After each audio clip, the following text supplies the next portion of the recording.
আপনার কি মনে হয় আপনার জীবনে সবচেয়ে বড় চাওয়াটা পূরণ হচ্ছে না? আপনি কি এমন এক গোপন শক্তির সন্ধান করছেন যা আপনার সব দুশ্চিন্তা দূর করে দেবে, আপনার সব স্বপ্নকে বাস্তবে রূপ দেবে? এমন এক সময়ে যখন গোটা পৃথিবী গভীর ঘুমে আচ্ছন্ন আর আপনি সেই সময় আল্লাহর দরবারে হাত তুলেছেন, এর চেয়ে শক্তিশালী আর কি হতে পারে? আজ আমি আপনাদের এমন এক গোপন চাবির সন্ধান দেব যা দিয়ে আপনি আপনার জীবনের বন্ধ দরজাগুলো খুলে ফেলতে পারবেন। এই চাবিটির নাম হলো তাহাজ্জুদ। আমরা সবাই জানি তাহাজ্জুদ অনেক ফজিলতপূর্ণ, কিন্তু আমরা কি জানি কখন ঘুমালে তাহাজ্জুদ পড়া যায়? কিভাবে এই নামাজ পড়লে আল্লাহ সবচেয়ে বেশি খুশি হন, আর কোন দোয়াগুলো পড়লে আপনার ভাগ্য বদলে যেতে পারে? আজকের এই ভিডিওতে আমরা তাহাজ্জুদের আদ্যপ্রান্ত জানব। কথা দিচ্ছি, এই ভিডিওটি দেখার পর আপনার জীবনে এক নতুন দিগন্ত উন্মোচিত হবে। তাই একটি সেকেন্ডও মিস না করে শেষ পর্যন্ত আমাদের সাথেই থাকুন। তাহাজ্জুদ মানে হলো ঘুম থেকে উঠে নামাজ পড়া। এটি নফল ইবাদতের মধ্যে শ্রেষ্ঠ। আল্লাহ তাআলা পবিত্র কুরআনে ইরশাদ করেছেন, আর রাতের কিছু অংশে তাহাজ্জুদ পড়ো, এটা তোমার জন্য অতিরিক্ত। আশা করা যায় তোমার রব তোমাকে প্রশংসিত স্থানে প্রতিষ্ঠিত করবেন। সূরা বনী ইসরাইল আয়াত ৭৯।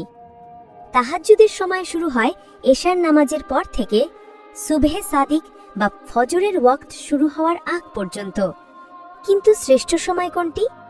নবীজি সাল্লাল্লাহু আলাইহি ওয়াসাল্লাম বলেছেন, আল্লাহ তাআলা রাতের শেষ তৃতীয়াংশে দুনিয়ার আসমানে নেমে আসেন এবং বলতে থাকেন, কে আছো আমাকে ডাকবে, আমি তার ডাকে সাড়া দেব।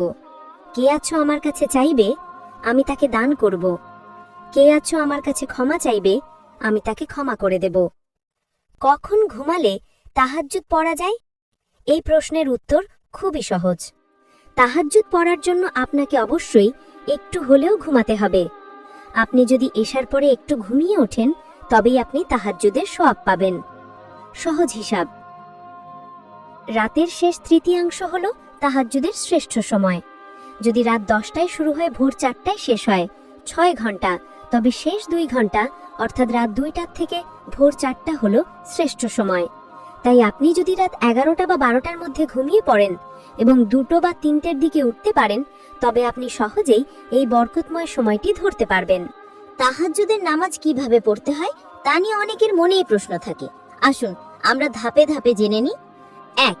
নিয়ত। প্রথমেই ঘুম থেকে উঠে ওযু করে নিন। এরপর তাহাজ্জুদের নামাজের নিয়ত করুন। নিয়ত মনে মনে করলেই যথেষ্ট। আমি তাহাজ্জুদের 2 রাকাত নফল নামাজ পড়ছি কিবলামুখী হয়ে আল্লাহর জন্য। 2. রাকাত সংখ্যা।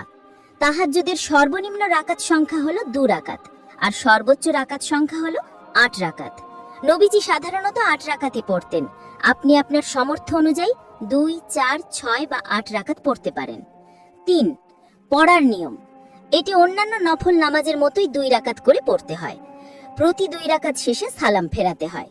আপনি যদি 4 রাকাত পড়তে চান, তাহলে 2 রাকাত পড়ে সালাম ফেরাবেন, তারপর আবার 2 রাকাতের নিয়ত করে পড়বেন। 4. কিরাত অর্থাৎ সূরা পাঠ। প্রথম রাকাতে সূরা ফাতিহার পর যে কোনো সূরা পড়তে পারেন, তবে লম্বা কিরাত পড়া উত্তম। নবীজি কখনো কখনো এমন ভাবে কিরাত পড়তেন যে এক রাকাতে সূরা বকরা, আলে ইমরান এবং সূরা নিসা শেষ করতেন, তবে আমাদের জন্য সহজ সূরাগুলো পড়াই যথেষ্ট। 5. শেষ করণীয়। তাহাজ্জুদের নামাজ শেষ করার পর বিতর নামাজ যদি না পড়ে থাকেন, তবে বিতর নামাজ পড়ে নিন। বিতর নামাজ তাহাজ্জুদের পড়াই উত্তম। তাহাজ্জুদের নামাজের পর দোয়া কবুলের সম্ভাবনা সবচেয়ে বেশি থাকে। এই সময় নবীজি কিছু বিশেষ দোয়া পড়তেন। 1. তাহাজ্জুদের শুরুতে পড়ার দোয়া, যদি সম্ভব হয়। নবীজি যখন তাহাজ্জুদের জন্য দাঁড়াতেন, তখন একটি দোয়া পড়তেন। দোয়াটি লম্বা হওয়ায় আমি দোয়ার আরবি বাংলা উচ্চারণ এবং বাংলা অনুবাদ ডিসক্রিপশনে এবং প্রথম কমেন্টে লিখে দিয়েছি, পড়ে নিতে পারেন। 2. ইস্তিগফার বা ক্ষমা প্রার্থনা। এই সময় বেশি বেশি ইস্তিগফার বা ক্ষমা প্রার্থনা করুন, কারণ আল্লাহ এই সময় ক্ষমা প্রার্থীদের ক্ষমা করে দেন। 3. আপনার ব্যক্তিগত দোয়া। এরপর আপনার জীবনের সব চাওয়া পাওয়া, কষ্ট, দুশ্চিন্তা আল্লাহর কাছে তুলে ধরুন। এই সময় আপনার ভাষা যেমনই হোক না কেন, আল্লাহ আপনার মনের কথা শুনেন। আপনার সন্তানের জন্য দোয়া করুন, আপনার বাবা মায়ের জন্য দোয়া করুন, আপনার রিজিকের বরকতের জন্য দোয়া করুন, আপনার জীবনের সব সমস্যার সমাধানের জন্য দোয়া করুন। মনে রাখবেন, এই সময় আল্লাহ আপনার সবচেয়ে কাছে থাকেন, তাই মন খুলে চান। তাহাজ্জুদের ফজিলত এত বেশি যে তা বলে শেষ করা যায় না। এটি শুধু একটা নামাজ নয়, এটি হলো মুমিনের জন্য মর্যাদার সিঁড়ি। এই নামাজের মাধ্যমে আল্লাহর নৈকট্য লাভ করা যায়। নবীজি বলেছেন, তাহাজ্জুদ হলো আল্লাহর নৈকট্য লাভের অন্যতম শ্রেষ্ঠ মাধ্যম। যে ব্যক্তি রাতের গভীরে ঘুম ত্যাগ করে আল্লাহর সামনে দাঁড়ায়, আল্লাহ তাকে ভালোবাসেন। তাহাজ্জুদ নামাজ অতীতের গুনাহ মুছে দেয় এবং ভবিষ্যতে গুনাহ থেকে বাঁচিয়ে রাখে। এটি শরীর থেকে রোগ ব্যাধি দূর করে। নবীজি বলেছেন, জান্নাতে এমন কিছু ঘর আছে যা বাইরে থেকে ভেতর দেখা যায় এবং ভেতর থেকে বাইরে দেখা যায়। এই ঘরগুলো তাদের জন্য যারা 1. কথা বলার সময় নম্রতা বজায় রাখে, 2. খাবার খাওয়ায় অর্থাৎ অন্যকে খাওয়ায়, 3. বেশি বেশি রোজা রাখে এবং 4. আর যখন মানুষ ঘুমিয়ে থাকে তখন তাহাজ্জুদ পড়ে। তিরমিজি। তাহাজ্জুদের নামাজের পর দোয়া কবুল হবার নিশ্চয়তা দেওয়া হয়।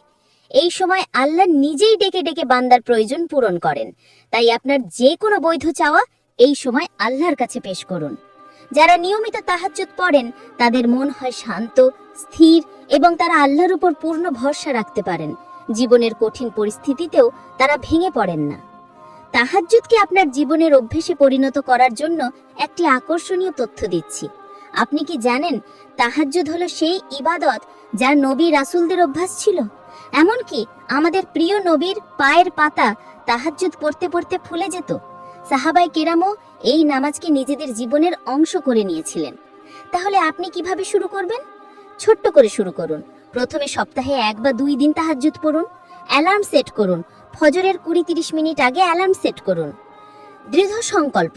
মনে রাখবেন, শয়তান আপনাকে ঘুম থেকে উঠতে দেবে না। তাই আল্লাহর উপর ভরসা রেখে দৃঢ় সংকল্প করুন। তাহাজ্জুদ শুধু একটি নামাজ নয়, এটি হলো আপনার আর আল্লাহর মধ্যেকার এক গোপন চুক্তি। যখন সবাই ঘুমিয়ে থাকে তখন আপনি জেগে উঠে আল্লাহর সাথে কথা বলেন, আর আল্লাহ সেই বান্দাকে কখনো খালি হাতে ফিরিয়ে দেন না। আমরা আশা করি আজকের এই ভিডিওটি আপনার তাহাজ্জুদের নামাজ সম্পর্কে সব দ্বিধা দূর করেছে।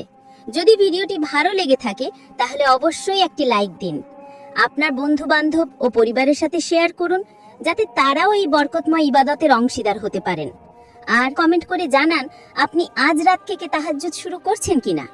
পরবর্তী ভিডিওতে দেখা হবে। সেই পর্যন্ত ভালো থাকুন, সুস্থ থাকুন এবং আল্লাহর হেফাজতে থাকুন। আসসালামু আলাইকুম ওয়া রাহমাতুল্লাহ।